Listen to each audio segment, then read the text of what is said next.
परंपरा, प्रतिष्ठा, अनुशासन। जी हाँ, परंपरा, प्रतिष्ठा, अनुशासन, ये तीनों लाइन पे होंगे जब इटली वर्सेस स्पेन होगा, क्योंकि 2008, 2012, 2016 और फिर 2020 में हमें फिर से इटली वर्सेस स्पेन देखने को मिल रहा है। प्रतिष्ठा तो है ही लाइन पे, जब इट्स इटली वर्सेस स्पेन, तो प्रतिष्ठा की तो कोई बात नहीं है। अनुशासन फिट नहीं हो रहा था, लेकिन देखेंगे मैच में अनुशासन कैसा रहेगा प्लेयर्स का। Boys, welcome back to our Sunday league pundits. काफी दिन बाद वीडियो बना रहे हैं हम लोग, और this is a preview of Spain versus Italy. तो काफी टैक्टिक्स की बात होगी, इंजरीज की बात होगी, दोनों टीम कैसे लाइन अप करेंगी उसकी बात करेंगे। तो boys, let's get started.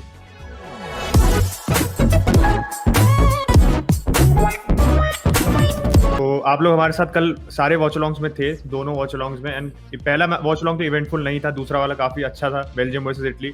But Spain somehow managed to find their way through after a very terrible penalty shootout. अगर आप देखो तो कैंजी की पेनल्टी, फिर वारगास की पेनल्टी, सबकी पेनल्टी अच्छी नहीं थी।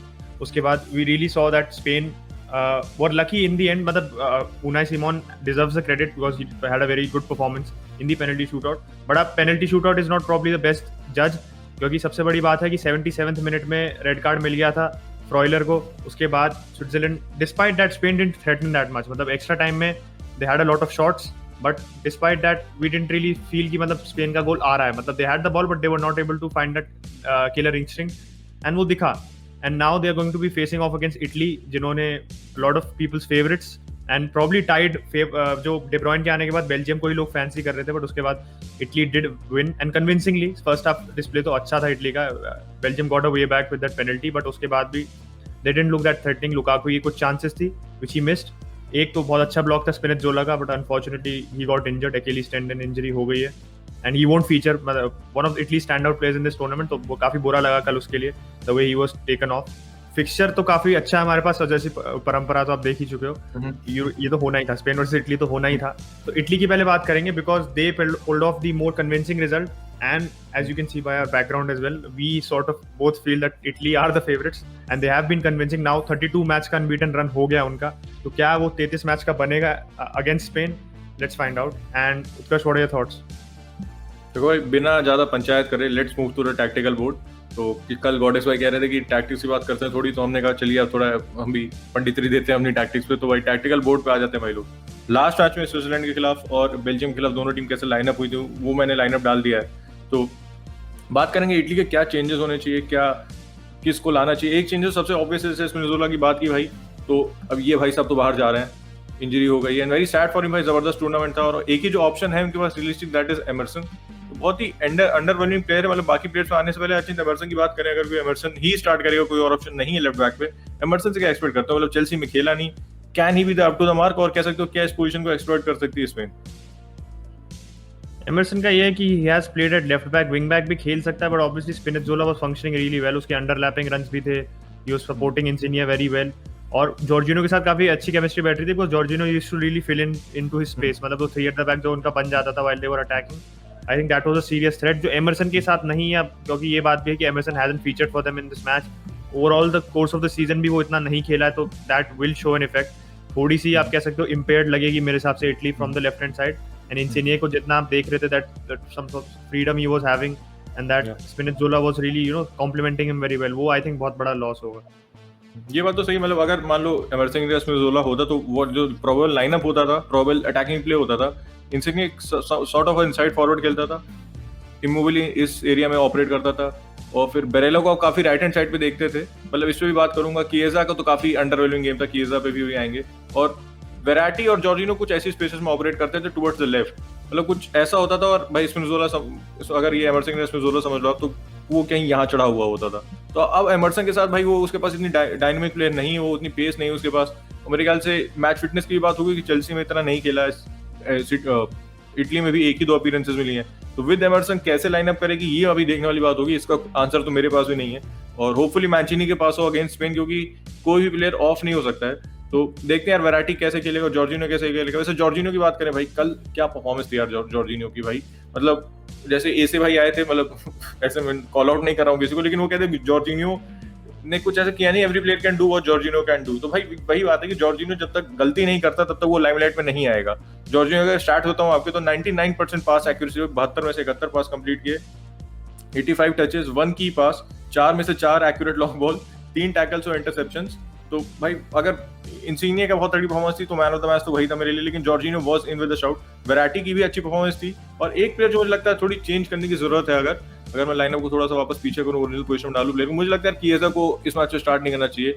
पहला पॉइंट तो ये कि मेरे ख्याल से बेरेला के साथ बहुत अच्छा फिट नहीं बैठते वो। बेरेला और वैराटी के बीच में is a very good understanding, क्योंकि बेरेला का अगर आप हीट में देखोगे तो वो कुछ इस एरिया में ऑपरेट करता है भाई, यहाँ ज्यादा ऑपरेट करता है बेरेला।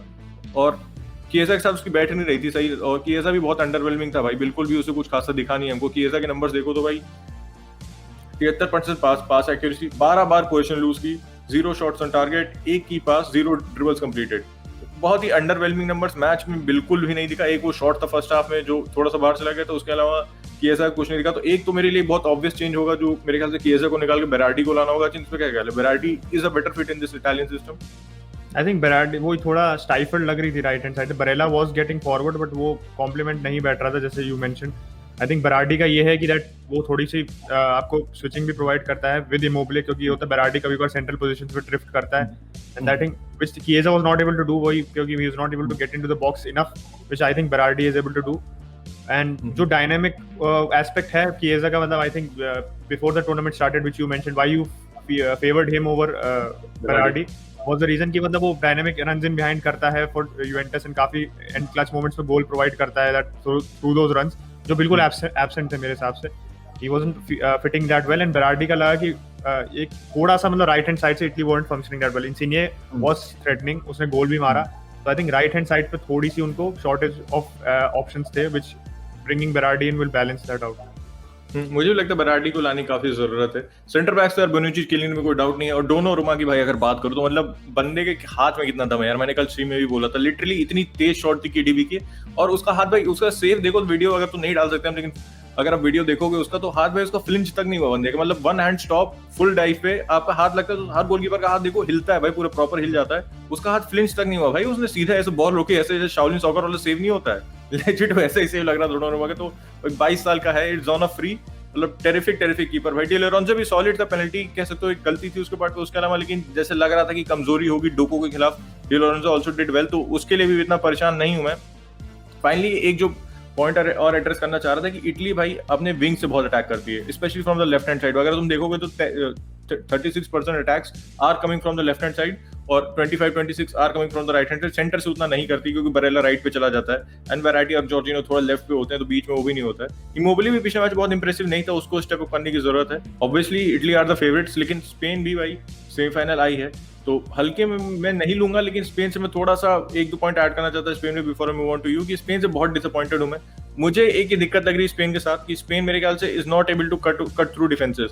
अगर स्विट्जरलैंड के खिलाफ भी देख लो, उन्होंने क्रोएशिया के खिलाफ 5 गोल मारे थे, कि 5 मारे थे 6 मारे थे, मैं वही भूल गया, 5 गोल मारे थे भाई लोग। तो वो मैच लेकिन ऐसा था भाई, उसमें क्रोएशिया 6-7 मार सकती थी, स्पेन 8-9 मार सकती थी भाई, लिटरली उस टाइप का मैच था। डिफेंडिंग गायब थी, तो उस मैच में नहीं जान चाहूंगा। स्लोवाकिया वाला भी काफी अंडरवेलिंग मैच था। स्लोवाकिया पता नहीं गोल खाने के बाद क्या हुआ उन्हें, पहला गोल के बाद शायद मोरल डाउन हो गया, जो भी हुआ, काफी अंडरवेलिंग परफॉर्मेंस थी उनके। तो उन दोनों मैचेस में इनको जज नहीं करूंगा। स्विट्जरलैंड के खिलाफ भाई बिफोर द रेड कार्ड और even after the red card देखो अगर, तो फर्स्ट हाफ में 1 shot on target, second half में 1 शॉट ऑन टारगेट भाई, 90 मिनट में 2 शॉट ऑन टारगेट, जिसमें 77 मिनट पे फुलर को लाल कार्ड मिल गया, तो 13 मिनट भी एक्स्ट्रा खेले थे 11-1 के साथ, एक मैन एक्स्ट्रा के साथ। तो ये मुझे बहुत दिक्कत लगती है स्पेन से। अच्छा क्या लगता है स्पेन को क्या चेंजेस करने चाहिए? क्या एरिक गार्सिया को लाना चाहिए, या फिर लपोर्ट पाउ टॉरेस के साथ स्टिक करोगे तुम? कुछ स्टैट्स बस पॉइंट आउट करूं मैं, अगर मैं स्पेन पे, मतलब before singling out the players, ये है कि स्पेन का आप अगर पोजेशन देखो एंड एक्चुअली देखो, पहले मैं पोजेशन से स्टार्ट करता हूँ। In each match they played, Sweden के खिलाफ 85% थी, तो आप लोगों को पता ही है स्वीडन पूरी बर्नली बनी हुई थी हमारी उस मैच में, दे वर कंप्लीटली डिफेंडिंग उस मैच में, no attacking threat from them. Poland के खिलाफ 76% पोजेशन थी, स्लोवाकिया के खिलाफ 66%, क्रोएशिया के खिलाफ 67%, स्विट्जरलैंड के खिलाफ 72%। अब इसमें थोड़ा बहुत स्क्यूड है कि रेड कार्ड वगैरह था, बट एवरेज पोजीशन आप निकालो पांचों मैच की तो 73% है।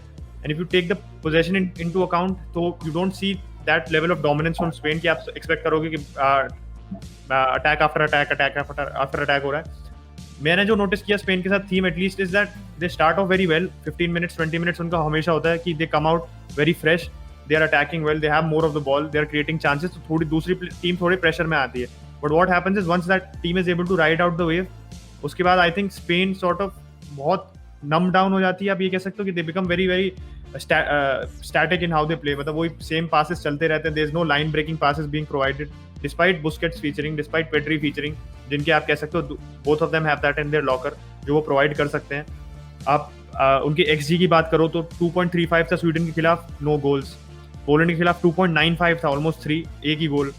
स्लोवाकिया के खिलाफ they overplayed their XG, over scored more than their XG, 3.46 था बट 5 गोल मारे। क्रोएशिया के खिलाफ 5 गोल थे, 3.86 XG था, तो they over perform. And against Switzerland their XG was around 2.35 which they did not meet.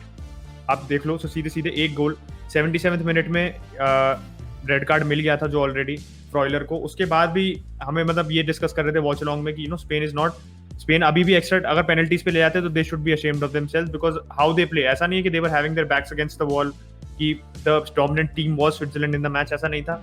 Despite that they were not able to do anything. And shots की बात करो तो जैसे इतना XG इनका बढ़ा हुआ था बट कायदे में देखो तो कम ही था, because first half second half का XG आप देखो अराउंड 0.45 0.5 का था, but because they had 18 shots in extra time, 28 shots से टोटल।